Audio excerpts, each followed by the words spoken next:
दोस्तों, क्या हमारा शेयर मार्केट हमारी गवर्नमेंट के द्वारा एक एक्शन का इंतजार कर रहा है?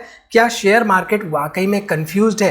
पिछले 7-8 दिनों की अगर हम मूवमेंट देखें तो मार्केट एक दिशा नहीं डिसाइड कर पा रहा है।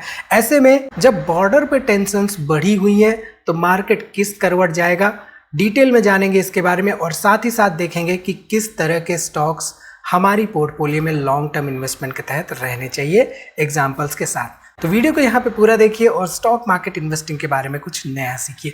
नमस्कार दोस्तों, मैं उमेश त्रिपाठी आपका स्वागत करता हूँ स्टॉक फॉर रिटेल पर स्टॉक मार्केट से जुड़ी एक नई जानकारी के साथ। तो वीडियो बहुत ही ज़्यादा इन्फॉर्मेटिव होने वाली है क्योंकि इस वीडियो में हम ना सिर्फ एग्जाम्पल्स के साथ स्टॉक्स के बारे में डिस्कस करेंगे बल्कि हम ये देखेंगे कि जो करंट टेंशन्स चल रही है उन टेंशन्स के मार्केट के प्रति बिहेवियर को कैसे हम समझें और डिसीजंस लेने में कैसे ये मदद हमारी कर सकते हैं। तो यहाँ पे हम देखें तो आप देख सकते हैं कि जैसा हम पहले भी डिस्कस कर चुके हैं, ये जो पर्टिकुलर पॉइंट था 24,200 के आसपास का पॉइंट, ये इसके लिए मार्केट के लिए बेसिकली एक रेजिस्टेंस का काम कर रहा था।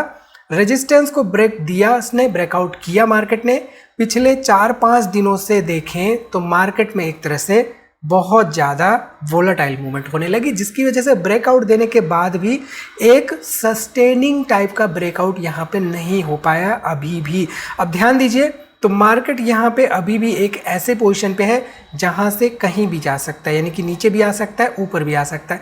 अब आप में से बहुत सारे लोग कमेंट कर सकते हैं कि भाई आप तो ये बता रहे हैं कि मार्केट नीचे जा सकता है, ऊपर जा सकता है। ये तो मार्केट का नियम है। देखिए, मार्केट का नियम ये हमें तभी समझ में आता है जब हम एक्सपीरियंस गेन करते हैं, मार्केट में समय देते हैं मार्केट को, तभी हमें ये समझ में आता है और तभी डिसीजन मेकिंग में आसानी होती है। ठीक, मार्केट हमेशा 3 दिशा की तरफ मूव करता है।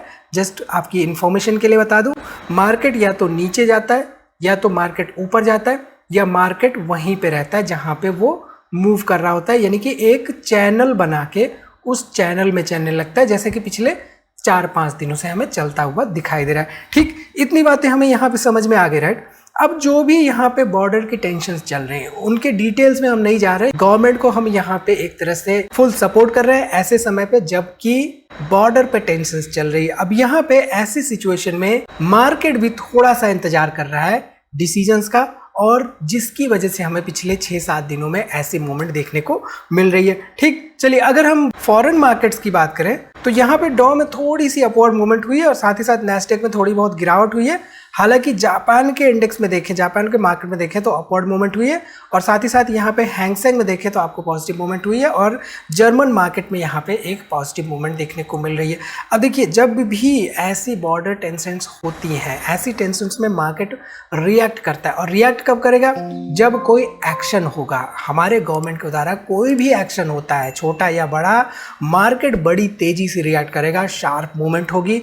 लेकिन वो शार्प मूवमेंट कितने समय तक चलेगी, कितने समय तक गिरावट होगी, ये हमें तभी समझ में आएगा जब हमें पता रहेगा कि मार्केट के करंट फंडामेंटल्स क्या कह रहे हैं। क्या मार्केट ओवरबॉट जोन में है, क्या मार्केट ओवर वैल्यूड है, ये सब बातें अगर हमें पता है तो फिर वहाँ पे हमारी डिसीजन मेकिंग आसान हो जाती है। जब खासतौर पे ऐसे इंसिडेंट्स होते हैं, मार्केट इंसिडेंट्स पे रिएक्ट करता है लेकिन चलता अपने फंडामेंटल्स पे है, इन बात का हमें ध्यान देके चलना चाहिए। तो बेसिकली ऐसे सिचुएशंस में क्या होता है कि गिरावट, मान लीजिए आपको इस पॉइंट पे मार्केट चल रहा है, right, all of a sudden यहाँ पे एक एक्शन हो गया गवर्नमेंट द्वारा और यहाँ पे एक डिसीजन आ गया जिसकी वजह से मार्केट में शार्प यहाँ पे गिरावट आएगी। लेकिन इसके बाद अगर फंडामेंटली वहाँ पे देखें तो मार्केट इस पॉइंट पे अगर ओवर वैल्यूड जोन में नहीं था और मार्केट फंडामेंटली एक ऐसे पॉइंट पे था जहाँ से मार्केट को ऊपर जाना चाहिए था, तो ये शार्प गिरावट के बाद भी शार्प रिकवरी यानी कि वी टाइप की रिकवरी हमें देखने को मिलती है, खासतौर पे ऐसे एक्शंस के मामले में। ठीक है, अभी यहाँ पे टू अर्ली टू से, बट स्टिल यहाँ पे अगर ऐसी सिचुएशंस अराइज होती है तो हम ऐसे एंटिसिपेशन कर सकते हैं। ठीक, चलिए अब यहाँ पे एक एग्जाम्पल लेते हैं। ये जो पर्टिकुलर कंपनी है बजाज फाइनेंस, बजाज फाइनेंस ने क्या डिक्लेयर किया? इन्होंने बजाज फाइनेंस ने डिक्लेयर किया 4:1 का बोनस इशू, 1:2 का स्टॉक स्प्लिट। स्टॉक स्प्लिट और बोनस इशू, ये 2 चीज़ें होती हैं। स्टॉक स्प्लिट क्या होता है?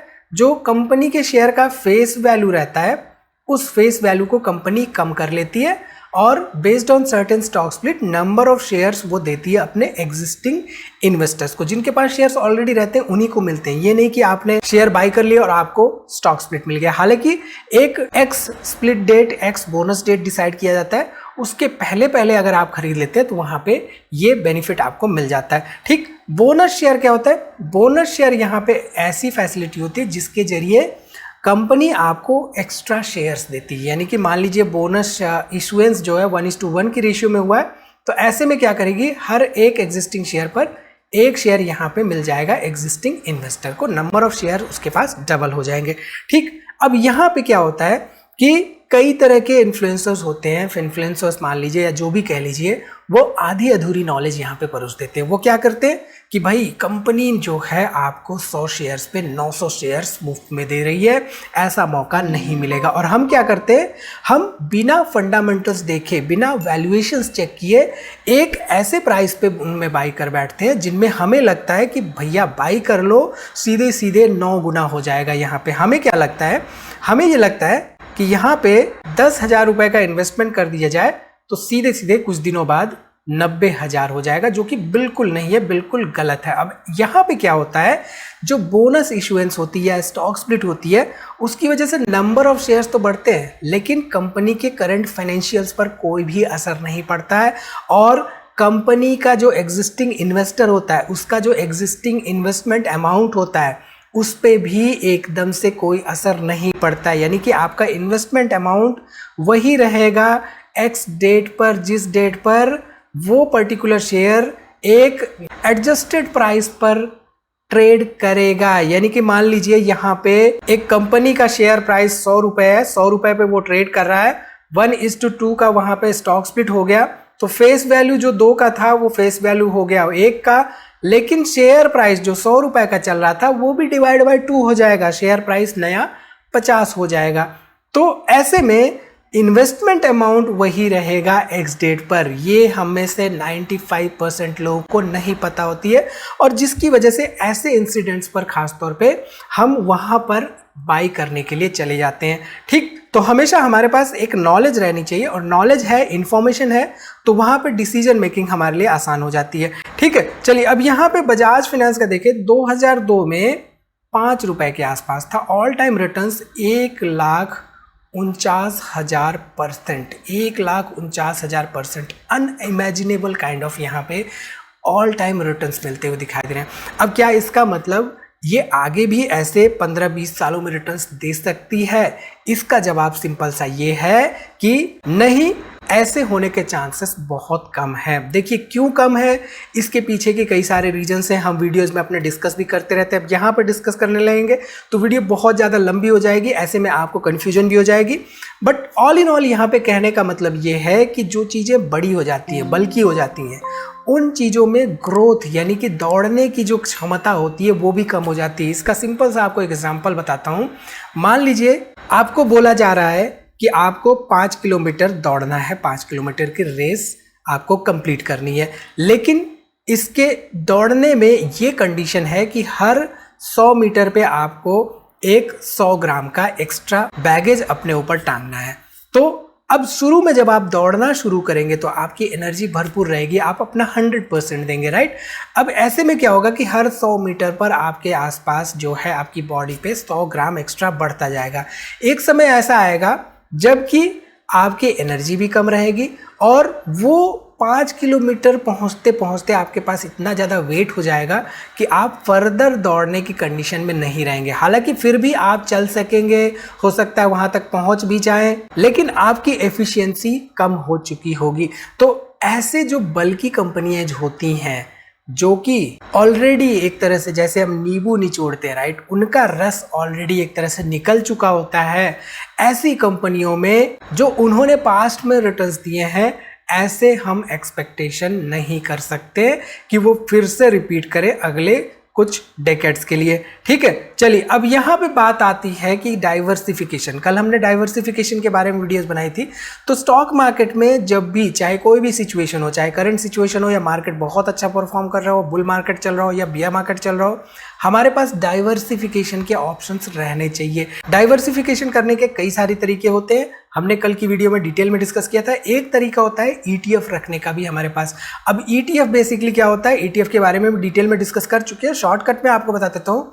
एक्सचेंज ट्रेडेड फंड्स होते हैं जो कि म्यूचुअल फंड की तरह काम करते हैं, लेकिन ये शेयर्स की तरह ट्रेड किए जा सकते हैं एक्सचेंज पे, यानी कि NSE और BSE पे। इनमें लाइव मार्केट में बाइंग और सेलिंग की जा सकती है, जैसे शेयर्स में। फॉर एग्जांपल यहाँ पे जो IT बीज है, अब IT बीज एक ETF है और इस तरह के ETFs में बेसिकली क्या होती है, लाइव मार्केट में ट्रेडिंग होती है, यानी कि मार्केट आवर्स के दौरान इनको एज अ शेयर्स बाई या सेल किया जा सकता है। अब यहाँ पे मैं रिकमेंड नहीं कर रहा हूँ IT बीज, जस्ट फॉर एग्जांपल यहाँ पे ले रखा है। एक और एग्जांपल यहाँ पे लेते हैं गोल्ड बीज का। अब गोल्ड बीज क्या है, गोल्ड के प्राइसेस जैसे जैसे चेंज होते हैं, गोल्ड बीज की भी प्राइसेस वहाँ पे चेंज होते हैं। अब यहाँ पे देखिए 40 रुपए के आसपास था, सीधे सीधे यहाँ पे 80 रुपए के आसपास ट्रेड करता हुआ दिखाई दे रहा है। गोल्ड के प्राइसेस अगर हम देखेंगे तो कुछ ऐसे ही मूव करते हुए दिखाई दिए हैं पिछले 1-2 सालों में। तो चाहे गोल्ड हो, चाहे कोई भी एसेट क्लास हो, ETFs उन सर्टेन एसेट क्लास या सर्टेन इंडेक्स को फॉलो करते हैं और रेप्लिकेट करते हैं। तो ऐसे में उसी तरह के रिटर्न्स की एक्सपेक्टेशन हम कर रहे होते हैं जिस तरह के रिटर्न्स वो एसेट क्लास दे रहा होता है या वो पर्टिकुलर इंडेक्स दे रहा होता है over a long period of time. ठीक है, ये सब बातें सीखना हमारे लिए बहुत ही जरूरी है, इसीलिए हम लर्निंग कम्युनिटी लेके आए हैं। और ये लर्निंग कम्युनिटी आप भी ज्वाइन कर सकते हैं, लिंक मैं आपको डिस्क्रिप्शन में दे दूंगा। आप वहाँ पे सर्टेन जो भी हमारे ऑफरिंग्स हैं उनको एक्सप्लोर कर सकते हैं। आप हमसे पर्सनल चैट भी कर सकते हैं। अगर आपको कोई भी डाउट हो, व्हाट्सएप का नंबर भी मैं डिस्क्रिप्शन में दे दूंगा, आप वहाँ पे बात कर सकते हैं इसके रिगार्डिंग, अगर आपको कोई भी डाउट हो या कोई एक्स्ट्रा डिस्काउंट आपको चाहिए हो। ठीक है, इसके साथ ही साथ शेयर मार्केट में अगर आप इन्वेस्टमेंट करना चाहते हैं तो डीमैट एंड ट्रेडिंग अकाउंट होना चाहिए, उसकी लिंक मैं आपको डिस्क्रिप्शन में दे दूंगा। आप वहाँ से चाहें तो demat and trading account open कर सकते हैं। यहाँ पे कोई भी AMC नहीं देना होता है, लॉन्ग टर्म इन्वेस्टर्स के लिए एक ऑप्शन हो सकता है। तो आई थिंक यहाँ से इस वीडियो से आपको काफ़ी कुछ सीखने को मिला होगा कि लॉन्ग टर्म इन्वेस्टमेंट में किन बातों का हमें ध्यान रखना चाहिए, खासतौर पे जो ऐसी करंट सिचुएशन चल रही है जिसमें कि एक एक्शन का इंतजार कर रहा है मार्केट, ऐसी सिचुएशन में हमारी स्ट्रैटेजी क्या होनी चाहिए और किस तरह के ऑप्शंस हम दे सकते हैं अपनी पोर्टफोलियो को डाइवर्सिफाई करने के लिए। तो इस छोटी सी वीडियो में इतना ही दोस्तों, मिलते हैं अगली वीडियो में एक नई जानकारी के साथ। तब तक आप अपना बहुत ख्याल रखिए और सीखते रहिए, सिखाते रहिए।